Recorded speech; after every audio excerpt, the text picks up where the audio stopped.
Hola, muy buenos días a todos los estudiantes de grado 11. Les habla el docente Halber Lara Marín del área de filosofía para darle las orientaciones pedagógicas de la segunda parte de la fase de estructuración con el siguiente tema: Pensamiento y realidad, el sistema de Hegel.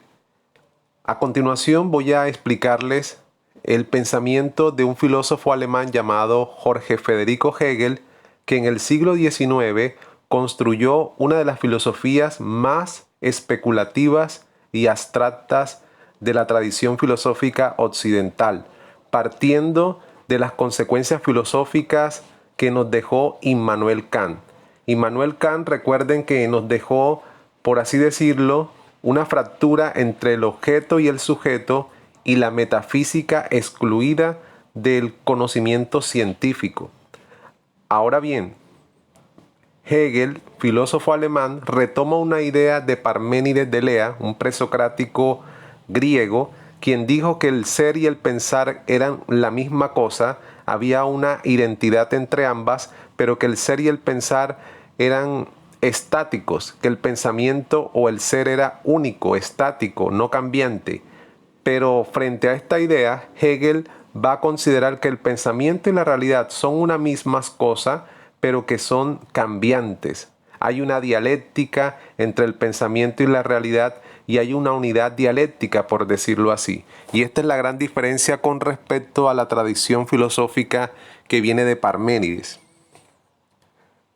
En este transcurso del desarrollo filosófico, Hegel va a proponer una nueva idea que va a tratar de superar el dualismo kantiano entre objeto y sujeto, entre lo nouménico y lo fenoménico, que fue lo que abordamos en la clase anterior, y es la idea de lo absoluto. El sistema hegeliano intenta unir lo objetivo y lo subjetivo, lo colectivo y lo individual, dando como resultado el concepto hegeliano de lo absoluto, que también es equivalente al concepto de idea o espíritu. Lo absoluto es la idea que el hombre adquiere al comprender que todo lo racional es real y todo lo real es racional. En otras palabras, la idea de lo absoluto es la confluencia o la unidad entre los opuestos, lo colectivo, lo individual, el objeto frente al sujeto, etcétera, etcétera. También encontramos que para Federico Hegel, lo absoluto está íntimamente relacionado con el espíritu, son sinónimos. Y por eso debemos ver la realidad hegeliana, su pensamiento, desde la óptica del devenir, de lo dialéctico.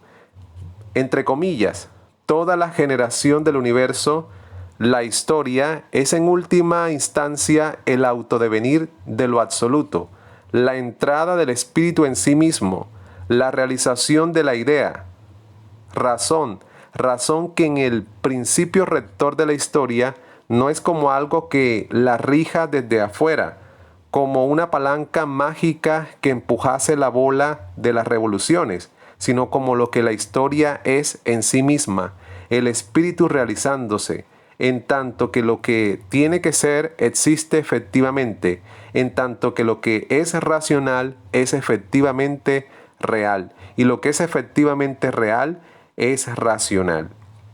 En otras palabras, podemos decir que lo absoluto está ligado a lo que Hegel llama el espíritu absoluto, que es la realidad del pensamiento humano manifestándose o evolucionando en lo que nosotros vemos como lo real.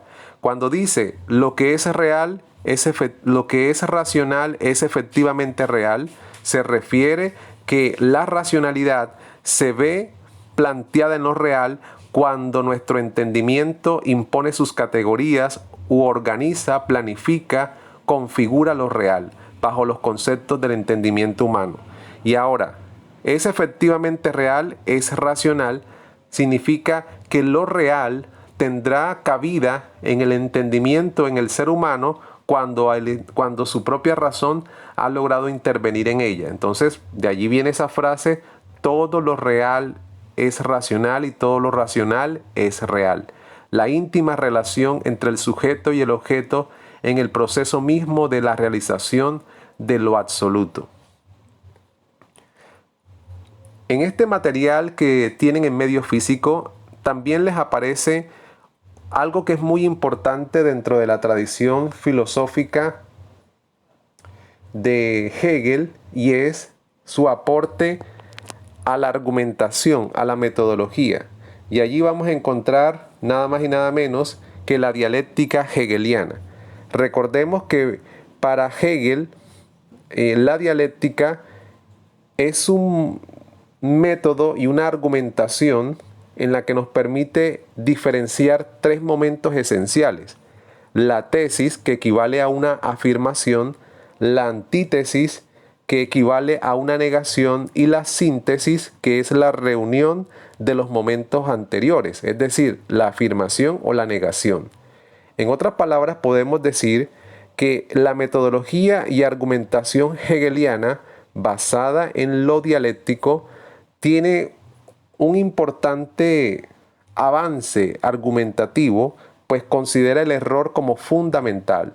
En la parte que tiene que ver, o en la fase o en el momento de la antítesis, que viene siendo el error o la negación misma del momento anterior, se convierte en una fase importante o momento necesario para poder alcanzar la verdad, para poder evolucionar hacia el conocimiento de la verdad. En otras palabras, la dialéctica hegeliana nos lleva a analizar profundamente la necesidad de cambio, la necesidad de ver que las cosas se están transformando y cambiando. A continuación van a encontrar allí en el material impreso y aquí en este video un ejemplo de la dialéctica hegeliana. Allí le aparece como tesis: todas las aves vuelan. Creo que la mayoría de nosotros pensamos esto, que todas las aves vuelan, pero con el solo hecho de encontrar una especie como las gallinas o las avestruces, que son aves pero que no vuelan, esa tesis queda invalidada. Entonces allí viene la antítesis: existen aves que no pueden volar, y esto puede invalidar la tesis. O sea que la antítesis es la negación de esa tesis, pero que nos hace evolucionar en el conocimiento de la verdad. De allí viene entonces el último momento de la dialéctica hegeliana, que se llama la síntesis, donde se reúnen las dos fases anteriores, la tesis y la antítesis. Y en el ejemplo que está en pantalla y en su secuencia didáctica dice así: la mayoría de las aves pueden volar, pero hay excepciones como los pingüinos o las gallinas, junto a otras especies que no pueden volar. A continuación les va a aparecer un cuadro en su secuencia didáctica, y ese cuadro tiene que ver con una comparación entre los conceptos fundamentales de la filosofía de Immanuel Kant y de Hegel. En ese cuadro comparativo aparecen 4 conceptos donde podemos encontrar esas diferencias entre Kant y Hegel. Primero, la dialéctica; segundo, la ciencia; tercero, la naturaleza; y cuarto, el sujeto y objeto. Aquí podemos ver cómo evolucionó la filosofía de Hegel frente a los planteamientos de Kant. Por ejemplo, en la dialéctica encontramos que Kant considera la dialéctica una actividad intelectual que no solo se preocupa de formular juicios, sino de encontrar juicios más generales que sean el fundamento de otros juicios más particulares. En cambio, Hegel considera la dialéctica como algo real, como algo que hace parte del desarrollo del pensamiento y de la realidad misma, donde la tesis se opone a la antítesis y la fusión de ambas es lo que se conoce como la síntesis. La ciencia, también ahí vemos cómo Kant considera que los juicios de la ciencia son universales y necesarios, independientes a la experiencia muchas veces, pero en cambio para Hegel la ciencia es la conjugación de todas las partes de un todo. La ciencia es la evolución de todos los momentos de la idea. Lo que ahorita decíamos, la tesis, antítesis y síntesis. Entonces, después encuentran otra parte donde dice la naturaleza. Aquí el concepto de naturaleza para Kant todavía está de una u otra forma influida por la concepción de una naturaleza fija. Cuando se habla de conceptos o cosas en sí, lo no huménico, de una u otra forma la naturaleza o el mundo es vista como algo no huménico, una cosa en sí que no se puede conocer. Pero Hegel considera que la naturaleza es una parte del proceso de evolución de lo absoluto del espíritu, y que la naturaleza no lo es el todo, es apenas una parte, y que ella puede llegar a ser comprendida, sobre todo cuando el espíritu llega a su máximo estado, que es lo absoluto.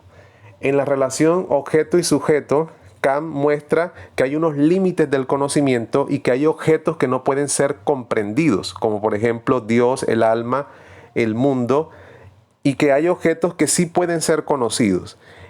Mientras que Hegel supera este dualismo y considera que el hombre, el ser, puede conocer lo absoluto, puede conocer el objeto que es en sí mismo, que no es más que lo que Hegel llama la realización de lo absoluto. Bueno, jóvenes estudiantes, luego de esta explicación hay que realizar la segunda actividad de filosofía de la fase de estructuración, que consta de 3 preguntas. La primera: de acuerdo con la lectura, pensamiento y realidad, el sistema de Hegel, ¿qué significa lo absoluto en la filosofía de Hegel? Segundo, según la metodología y la argumentación hegeliana de la dialéctica, esta debe tener una tesis, antítesis y síntesis. Construye un ejemplo propio de este tipo de metodología dialéctica. Tercero, mire el cuadro comparativo entre Kant y Hegel, haga una relatoría filosófica donde dé cuenta de las diferencias y similitudes entre ellos, aportando sus opiniones personales sobre estos temas filosóficos.